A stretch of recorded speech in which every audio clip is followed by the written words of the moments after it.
একটা সমস্যা আছে জানেন তো, এই রান্নাটা যতক্ষণ না আপনি নিজে করছেন এর স্বাদ আর গন্ধ আপনি বুঝতে পারবেন না। আমি আপনাকে ছবি দেখাতে পারি, পদ্ধতি বলে দিতে পারি, কিন্তু স্বাদ আর গন্ধ নেওয়ার জন্য আপনাকে নিজেকেই রান্নাটা করে নিতে হবে। আমি যে সহজ পদ্ধতি অবলম্বন করেছি সেই পদ্ধতিতে যদি আপনারা করেন তাহলে আপনাদের রান্নাও একদম এরকম অপূর্ব হবে, এরকম সুন্দর রং আর এরকম অপূর্ব স্বাদের।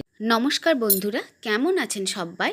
রান্নাবাটি অ্যান্ড টুকিটাকি চ্যানেলে আপনাদের সকলকে স্বাগত জানাই। আজকে বানাবো ভাজা মশলা দিয়ে চিকেন। ভাজা মশলা দিয়ে চিকেন বানানোর জন্য আমি বাজার থেকে 750 গ্রাম মাংস এনেছিলাম। মাংসটা আনার পর দেখি মাংসতে পালকে ভর্তি, এত মুরগির পালক। আর ডাক্তারবাবুরা বলছেন যে চিকেন খাওয়ার সময় সবসময় খেয়াল রাখতে হবে যেন চিকেনে কোনো রক্ত না থাকে, কোনো রূপ কোনো রক্ত না লেগে থাকে। তাই রক্তগুলো ধোয়ার জন্য সবথেকে ভালো পদ্ধতি সেটা হচ্ছে একটা পাত্রে জল নিয়ে তার মধ্যে নুন দিয়ে তাতে লেবুর রস বা ভিনিগার, যেটা আপনার হাতের কাছে আছে, সেটা দিয়ে মাংসগুলোকে ভালো করে কচলে কচলে ধুয়ে নিতে হবে, একদম সাদা করে, যেন কোনো রকম রক্ত লেগে না থাকে। তো আমি এখানে জলের মধ্যে মাংসগুলো দিয়ে মিনিট 10 ভিজিয়ে রেখেছিলাম। ভিজিয়ে রাখার পর একটা একটা করে তুলে ভালো করে নিগড়ে জলগুলো ফেলে দিয়েছিলাম, একদম সাদা করে ধুয়ে নিয়েছিলাম। দেখতেই পাচ্ছেন কোন পদ্ধতি আমি অবলম্বন করছি, কিভাবে ধুচ্ছি আর কীভাবে জলটা নিগড়ে নিচ্ছি। একদম শুকনো করে আপনাদেরকেও ঠিক এইভাবেই করতে হবে, আর খেয়াল রাখতে হবে যেন কোনো রূপ রক্ত লেগে না থাকে। আমরা খাবার যেটা খাচ্ছি সেটা যেন আমাদের জীবনে বিষ হয়ে না দাঁড়ায়, সেটা সবসময় খেয়াল রাখতে হবে। যারা আমার চ্যানেলটিকে সাবস্ক্রাইব করে আমার পাশে দাঁড়িয়েছেন তাদের সকলকে ধন্যবাদ। মাংসগুলো ভালো করে ধোয়া হয়ে গেলে যে কড়াইটায় আমরা মাংস রান্না করব সেই কড়াইটার মধ্যে একটু তেল দিয়ে পেঁয়াজ কুচি, লঙ্কা কুচি, ধনে গুঁড়ো, জিরে গুঁড়ো, আদা রসুন বাটা, শুকনো লঙ্কার গুঁড়ো বা কাশ্মীরি লঙ্কার গুঁড়ো, হলুদ আর মিট মশলা এবং অনেকটা পরিমাণে টক দই নিয়ে সমস্ত মশলাগুলোকে ওই তেলের মধ্যে ঢেলে দেবো। এখন কিন্তু কড়াইটা আমি উনুনে চাপাইনি। এরপর মশলাগুলো ভালো করে হাতে করে চটকে মেখে নেব। ভালো করে মশলাগুলো মাখা হয়ে গেলে এর মধ্যে মাংসগুলো দিয়ে দেব। বাড়ির লোক হয়তো চিৎকার করতে পারে যে এ আবার কীরকম মাংস রান্না হচ্ছে, আপনি কিন্তু ওদের কথায় কান দেবেন না। ওই কড়াইটাতেই মাখবেন যেই কড়াইটাতে রান্না করবেন, আলাদা কোনো পাত্র নিতে হবে না, কিন্তু এটা খেয়াল রাখবেন। ওই কড়াইয়ের মধ্যে এইবারে মাংসগুলো দিয়ে ওই মশলার সঙ্গে ভালো করে চটকে মাখিয়ে নিতে হবে, যেন সমস্ত মাংসগুলো ভালো করে মশলা মেখে যায়। এরপর ঢাকা দিয়ে 40 মিনিট থেকে 1 ঘন্টা রেখে দেবেন।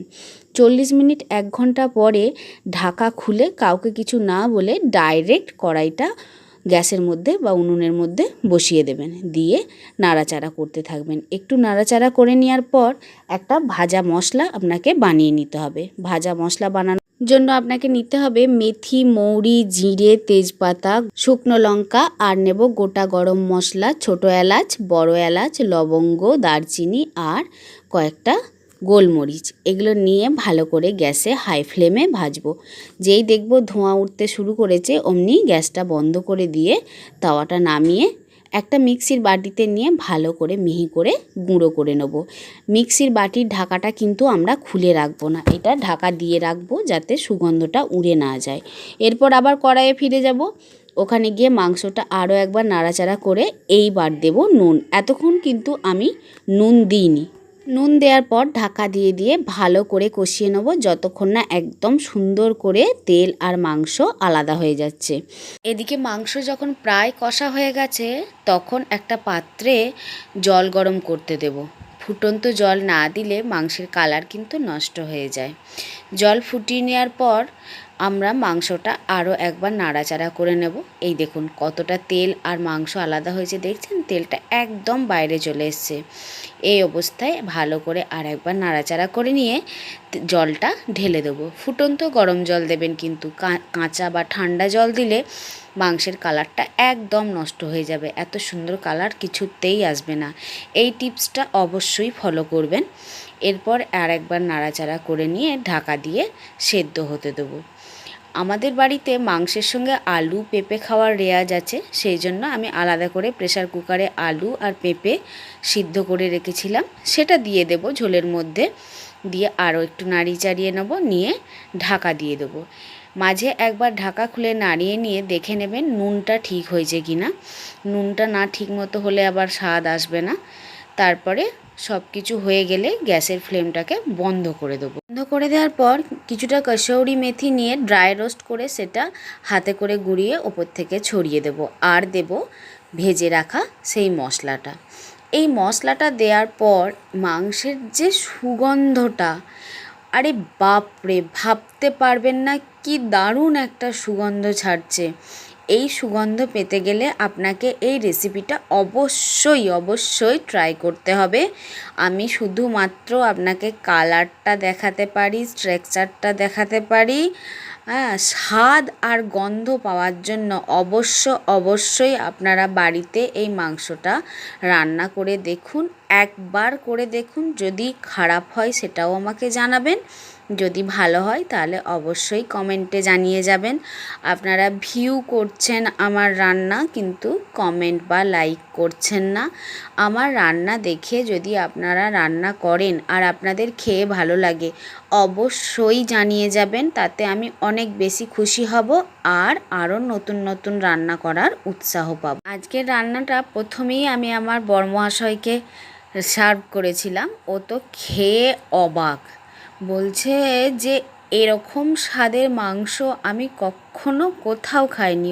অনেকবার আমি অনেক বিয়েবাড়ি, অনেক রেস্টুরেন্ট, অফিসের কাজে অনেক জায়গায় গেছি, সেখানে খেয়েছি, কিন্তু এই স্বাদ আমি কখনো কোথাও পাইনি। বরমশাই এক কথায় শুধু মাংসের ঝোল দিয়েই ভাত খেয়ে নিল। আপনারা অবশ্যই বাড়িতে একবার ট্রাই করে দেখুন।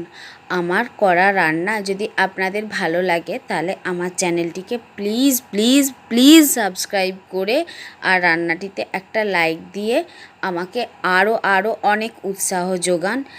অনুগ্রহ করে বলছি, আপনারা যদি রান্নাটা করেন তাহলে আমাকে কমেন্টে অবশ্যই জানিয়ে যাবেন আপনাদের কেমন হয়েছিল। যারা কমেন্ট করছেন বা আমার চ্যানেলটিকে সাবস্ক্রাইব করছেন তাদেরকে অসংখ্য ধন্যবাদ।